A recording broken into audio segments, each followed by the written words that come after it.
Good morning, good afternoon, good evening, wherever you're listening from. Welcome to the Change Management Simplified podcast, where we will explain and discuss what change management is really about, using real examples alongside principles of change management based on our experiences on projects, transformations, change initiatives, and of course, the home experiences as well.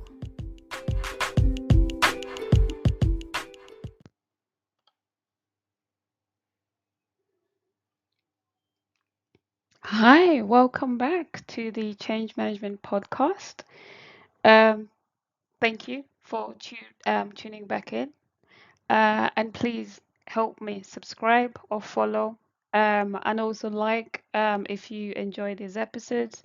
This helps me just keep at least some matrix of you enjoying these episodes. So I really do appreciate those who've already done so.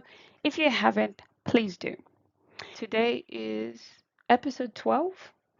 And the question that I have in front of me is, who is the most challenging stakeholder? Or who are the most challenging stakeholders I have come across, and how did I manage the situations? Oh, this is a very good, interesting question. I received this from one of my listeners. I have I have a number of challenging stakeholders that I have in mind. However, I've broken them into three different groups. One is the contractors, stroke consultancy firms, and then new leaders, those who've just been recently promoted in their management positions. And then I've got a team functional base, which is internal audit. But internal audit, and this is because I'm still challenged and struggling to understand the value that internal audit brings to a regulatory transformation project. I think there is an opportunity, but I'm still struggling. So, the first challenging stakeholder is the contractors and consultancy firms. I'll quickly just speak about consultancy firms, then focus on the contractors. Um, Consultancy firms, when you work with them on a project where it's resourced both internal and external resources, they never want to leave. You know, it's like they do things because they're being asked to do things, even sometimes when they don't make sense to be done. I understand you're there as advisors, not to tell the client what they should do. So you do what you're told to do and you incur your revenue. You meet your targets. However, sometimes, let me tell you something, you overstay your welcome. And you do this in most cases when we go into meetings, or when you get opportunities to speak to senior stakeholders. All you talk about is continuous selling and selling and selling and selling and selling and selling and selling of work, rather than actually you focusing on doing what you've been asked to do. Now, something I learned back in the Big Four, as much as I'm buttering you now, while I was at EY UK, was we were also told not to oversell, but to focus on what you've been assigned to do. You will find that naturally you will get additional work, additional opportunities, because you focused and you delivered what you set out to do. When you oversell, they will kick you out.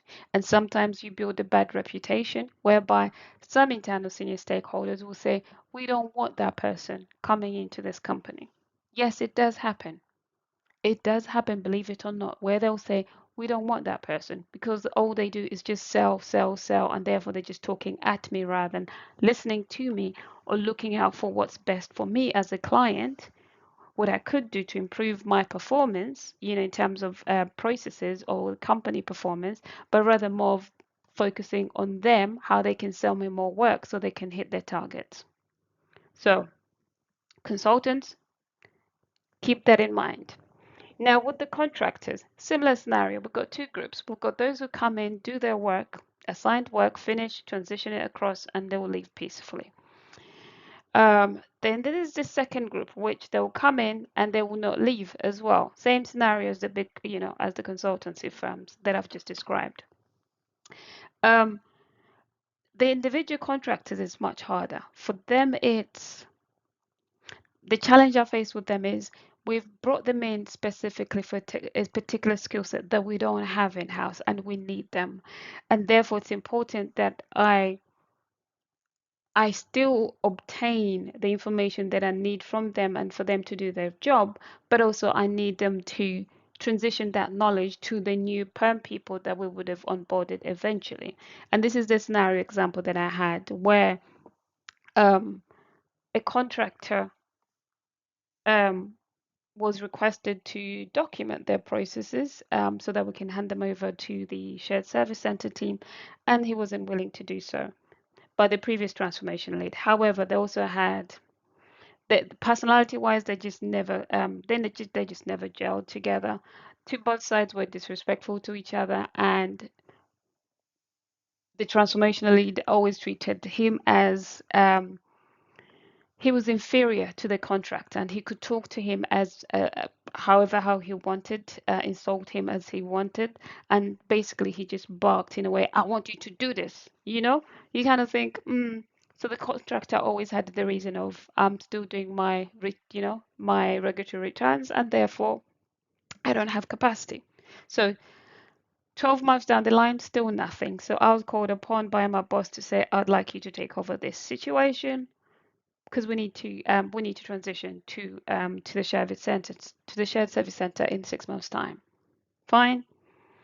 I understood the process. I understood the requirements. It's within finance. I am finance, and therefore easy for me to understand and challenge the contractor where needed and where the process just didn't make sense as well. So that's me. Understood what the objective was of this transformation. Engaged with the contractor. Explained to them, right? We have to do this in through 3-4 months and transition across. I don't know what's going to happen after this. I'm just being asked to do my job.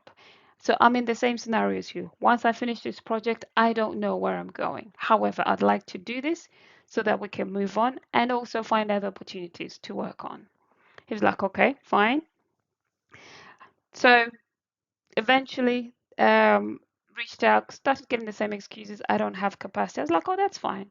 Just send me an email. Just we've got 6-7 big processes to cover. Just send me an email of one of the processes or two with bullets of what you do, of the steps that you do, and then I'll pick it up from there. I'll put it into visual, work with you to make sure that it reflects what you expect, and then we can start doing the full documentation and controls around it. Fine. So he couldn't complain about capacity. But also, I spoke the language he spoke. I am an accountant. The other person wasn't an accountant. I think he came from a delivery background. I can't remember. However, it helped that I understood the world that I was working in, but also understood the processes that should have been happening. So I could challenge the contractor much more effectively than the previous transformation lead. To keep it short, due to my shared objective with the contractor while we're doing it, the purpose of it, and also managing the same message with my boss, that was very important. I was articulating back the same message, the same challenges that I was facing. I would articulate them back to my boss and ask him to address them in his one-to-one with the contractor to say, this is the case. To have the discussion of what do we do after this. Let them have that discussion. I cannot tell the contractor whether they're going to have another role or not after this. That's not my job. However, I would hand over that baton to my boss and I'll give him the context behind it. So he continued to have that conversation and to engage and keep motivating the contractor, because at the end of the day, we still needed him for his technical abilities, but as well as we needed to extract the knowledge in his brain onto a piece of paper, okay, for the others to follow. And we did that fine. That went perfectly. However, it was one of the most challenging. I always find them to be the challenging because you come across this from projects to projects where you have contractors. You've got those who just hog on to work, don't want to hand over.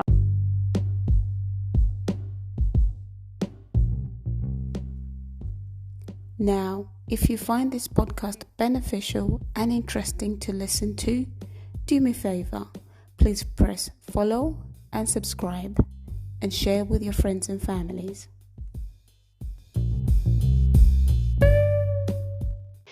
The other group of people is the new leaders.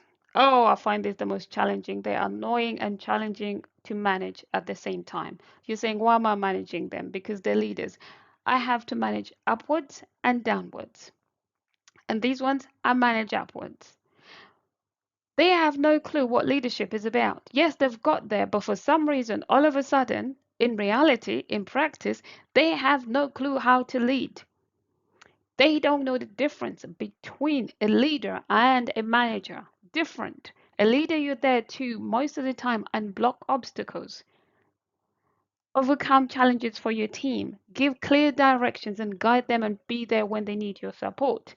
40% of your time, yes, to the shock of your life, will be spent on managing people, people's emotions, the different personalities that you have in the different teams, your peers, all those around you, your exec committee, all the individuals that you have to work with. That is what a leader is supposed to be spending their time on, not micromanaging people like the way you were micromanaging them while you had a smaller team. So these new leaders have no idea how to lead. And I find that astonishing, but it happens frequently on a daily basis. It's frustrating as a change practitioner, especially when that new leader has been put into a position to lead a transformation project. I have the most mental work that I have to do with this individual to coach them how to lead, how to speak, how to deliver messages, how to engage people without coming across too arrogant, but to come across that you genuinely care and you can put yourself in their feet as you communicate this change to them to try and get their buy-in, to try and keep you the ongoing support, but also to ensure that they see that you see and hear and listen to their feedback and hear their concerns. New leaders have got no idea what that's all about. So those are my most challenging one of my most challenging stakeholders from a people perspective. What I do with these individuals is, unfortunately, we have candid conversations. I give them tough love. I will say to them, no, that we did, you didn't say that appropriately. You cannot present something in the way you presented it. You cannot deliver. You cannot just turn up and say, I don't have a budget for you, for everyone. I don't know. I don't have a budget after 6 months. And yet you've got over 300 contractors on this project. You've got people seconded from different teams. You cannot say that out loudly. Firstly, the project will naturally have natural attrition. People will see the contracts are coming to the end. They'll find new roles. Those on secondments will finish their secondments and go back into their roles. But if you say such a message out loudly to over 300 people, and don't expect them to start looking at elsewhere, and then we end up having not enough resources to actually finish the project in 6 months time. You're like, what's wrong with you? Think before you speak. Sorry, a bit too passionate, but this is where my biggest challenge is with these new leaders. There's a lot of work, there's a lot of coaching to do for them, how to lead, how to present themselves, um, and just how to engage with other stakeholders, especially the impacted stakeholders. Because at the end of the day, this is the other misconception that these new leaders have, by the way. They think they've made it to the top and whatever they decide goes. And I always laugh initially to myself, but then I sit down and I have to talk them through the change curve and say to them, right, these are your stakeholders and they'll go via different emotions. However, what you say to them at the different point in time will impact their decisions. Some of them you will say something and they will walk, leave you in a lurch, under-resourced. Some of them will go into panic mode. It's you to manage all those different emotions. If you haven't been doing so, you have to. You need to go to the leadership program on emotional intelligence. That's one. The second piece is that I then have the conversation of you need to understand that you need these individuals on your side all through the project. You feel you have the power right now at the beginning of the project. Towards the end, when you have to transition this to the BAU team, those function leads that you not respecting or listening to their feedback or say they're a pain in the backside, they're a pain. They will make or break your future here. They will make or break your career, because stakeholders, impacted stakeholders, have even more greater power and influence over even you and the executive committee if this project is not delivering what they expected, and they will not sign it off. And when they get to a point where they're not signing off what you're trying to hand over, believe me, you'll be gone. You will be gone, not by choice, but you'll be gone. So it's important that you respect and treat everyone with the same respect that you expect to be treated with. Listen to their feedback. I'm going to stop there on the new leaders because I can write a book about these new leaders. There's just so many stories about them. The second group I have in mind is internal audit. Now, this could be probably just a personal view. I'm more than happy for internal auditor out there to come and help me understand why I still feel internal audit doesn't seem to add as much value on, for example, regulatory change projects. I'm going to use a regulatory change project because this is where I've faced the constraint or the challenge. Why they keep coming in the middle of the project and say they want to do an internal audit, and all they do is write a terrible report about documentation. First, us not having properly documented stuff or completed our documentation. How are we supposed to finish our documentation in the middle of a project where we're still configuring the system? We document as we go along. How are you going to add any value through your assurance of governance on policies if you don't, you as internal auditor, know the standard we're trying to comply to from a governance and reporting perspective? I don't know where the value is. Secondly, if you don't know the system, because I have looked at your responsibilities and it says that you should be an expert in the business systems and the processes and the controls that that we apply. How are you going to do that? Give me that assurance or that value that I need from you to give me that comfort that yes, I'm going in the right direction. If none of your team members actually know the system and you haven't even bothered to resource any of your internal IT internal audit team into the project team for them to learn and understand the system and how we're configuring it, and for them to help us say, oh, you're missing a critical control here, or this is what you could do to enhance this control because we've seen it in other systems. Have some consistent, recommend consistencies across the systems that you've seen across the business. This is what you guys do globally across the company. I'm struggling with you guys. And this hasn't happened once or twice where you come and write silly reports that then sends shockwaves across the business and discredit the work that we've done from a reporting perspective because the documentation is not complete.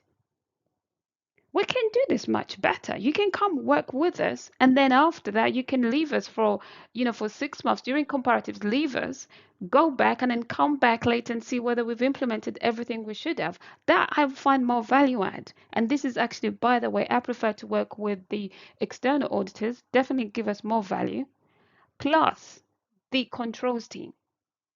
Controls team will sit with us. We will work out an appropriate controls framework, write up appropriate control descriptions to meet all our, control regulatory requirements. But also they get to understand how we've configured the system, how the process is set up, how, the end-to-end data flow, and, an understanding of where the breaks might be. And they'll come back and say, no, we need to enhance that particular process or that handshake there. You guys don't do it's internal audit don't do that. So I really don't know what value you add, especially when you don't even know what you're auditing on. You don't know the system, the new system we're implementing, and you don't know the standard we're trying to comply to. Someone out there, let me know if you can convince me about internal audit value on a regulatory project, because so far they haven't been the best stakeholder in terms of value on the projects that I've worked on. And maybe I'm misunderstanding what their role is. However, I do think it should be rethought if the traditional internal audit team feel like they shouldn't be part of a transformation project. They should just come in and just take documentation. We already have the controls team do that. The external auditors will come and do that. And actually, in the end, the external auditors end up knowing more about our processes and controls and whether we've complied on our, from our system perspective to the standard than the internal audit team. So I'm struggling to understand what the value of the internal audit team here is, or the audit function. Someone out there wants to try and defend them or to try and convince me otherwise I'm more than happy. And on that note, thank you for listening and enjoy.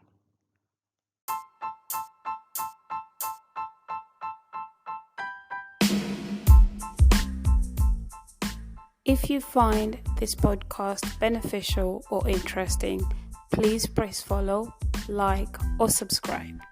Lastly, and of course, don't forget to spread the word by sharing. Thank you for listening.